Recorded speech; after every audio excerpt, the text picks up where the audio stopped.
Votre carte vitale est en danger. Voici le podcast La carte dévitalisée. Un mouvement citoyen et apolitique dont la devise est « Ensemble, rénovons notre système de santé ». Un rendez-vous de et avec Jean-François Damour. Un partenariat avec l'ANCMP, l'Association nationale des collaborateurs de ministres et de parlementaires et familles de France. Une production JSB Conseil. Nous sommes là pour vous, pour répondre à vos questions et puis éveiller votre curiosité sur l'état du système de santé en France avec Jean-François Damour. Bonjour Jean-François. Bonjour Sébastien. Ah, il y a un signal d'alarme, j'ai envie de dire, un signal d'alarme là, qui a été lancé, qui est quand même fort là. Hein. Vous l'avez entendu dans l'actualité.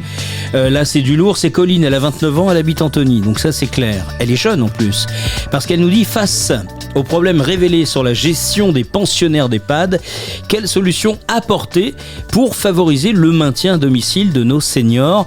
Est-ce que l'idée n'est pas, quand on le peut, quand c'est possible, et même géographiquement parfois, je pense que vous allez peut-être aussi nous parler de géographie, Jean-François, comment peut-on favoriser le maintien à domicile des seniors pour éviter justement qu'ils puissent aller dans les EHPAD quand on voit de quelle façon ils sont traités? Tout à fait Sébastien. C'est en effet une question qu'il faut se poser et on a déjà des éléments de réponse grâce donc à Frédéric Bizard et l'Institut Santé.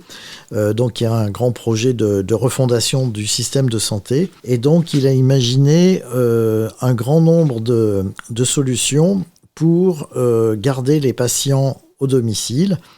Donc ces solutions sont graduées en fonction donc de l'état de dépendance du patient et les aides sont bien sûr de plus en plus importantes si le patient est très handicapé.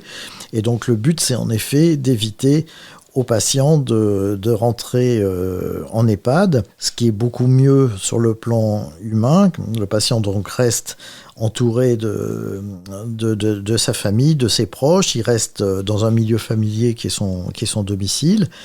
Et puis pour la société, c'est également une bonne chose puisque c'est des solutions qui sont moins onéreuses donc que les EHPAD qui doivent être la solution qui reste une fois qu'on a épuisé donc toutes les possibilités d'aide aux patients. En matière de coûts, si on fait le calcul, ça coûterait moins cher de permettre à nos anciens de rester à la maison que d'intégrer un EHPAD. Tout à fait, oui. J'allais dire un iPad, parce qu'il n'y a aucun rapport avec ça. Non, ça n'a pas Quoique les seniors utilisent de plus en plus la nouvelle technologie et nous écoutent, que ce soit sur leur iPad, voire même parfois.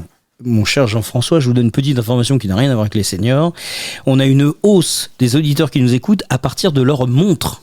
Ah oui, très bien, oui. C'est incroyable, hein ? Oui. Vous êtes équipé, vous, ou pas ? Non, moi je reste classique. Vous êtes classique, vous nous écoutez sur un Minitel, je crois. C'est ça le truc. Vous êtes gentil Sébastien. Oui, très très très sympa. Merci beaucoup. D'ailleurs, tous ces travaux concernant l'Institut Santé, vous les retrouvez sur le site internet de l'Institut Santé, donc géré par Frédéric Bizard. Et les ouvrages également de Frédéric Bizard qui, je vous le rappelle, étaient également présents à plusieurs rendez-vous organisés dans le cadre de la carte dévitalisée par Jean-François Damour. Merci beaucoup. Tout à fait. Puis-je rajouter, Sébastien, rajoutez, vous êtes chez vous. Que Frédéric Bizard a rencontré chaque candidat à la présidence de la République pour lui faire part de ses propositions pour réformer notre système de santé, pour qu'il retrouve sa place de leader mondial, comme c'était le cas en 2000. Et donc, il en a profité également pour remettre son dernier livre qui contient ses propositions. Y compris celle et justement, de sujet exactement. Donc là, il y a quelques pages qui sont très détaillées, qui permettent de comprendre on pourrait dire ce sas intermédiaire, donc entre une vie complètement normale, donc en ville chez soi, et l'EHPAD, donc justement le but étant de retarder au maximum l'entrée en EHPAD. Merci beaucoup Jean-François. On se retrouve la semaine prochaine, ça vous va la semaine prochaine ? Toujours partant, merci Sébastien, c'est un plaisir, vous le savez bien. Merci à vous, à très vite. Carte dévitalisée, le podcast. Vous réagissez beaucoup et vous êtes nombreux et ça fait plaisir. Sur les réseaux sociaux, sur la page Facebook de la carte dévitalisée, en donnant l'adresse cartedévitalisée.fr à vos amis, à votre famille, vous allez tous tomber agréablement sur notre podcast. Ainsi, plus d'une trentaine de numéros vous attendent et ce sont donc une trentaine de questions que vous pourriez être amené à vous poser ou que vous vous êtes posé et auxquelles bien sûr Jean-François Damour, notre spécialiste, y a répondu. Un mail pour nous joindre, contact @ j'insiste beaucoup là-dessus, cartedévitalisée.fr, contact @ cartedévitalisée.fr. Vous venez d'écouter le podcast de la carte dévitalisée, en partenariat avec l'NCMP, l'Association nationale des collaborateurs de ministres et de parlementaires, ainsi que Familles de France. Retrouvez-nous sur cartedévitalisée.fr, mais aussi sur tous les réseaux sociaux en tapant tout simplement Carte dévitalisée. Et n'oubliez pas notre devise, ensemble, rénovons notre système de santé.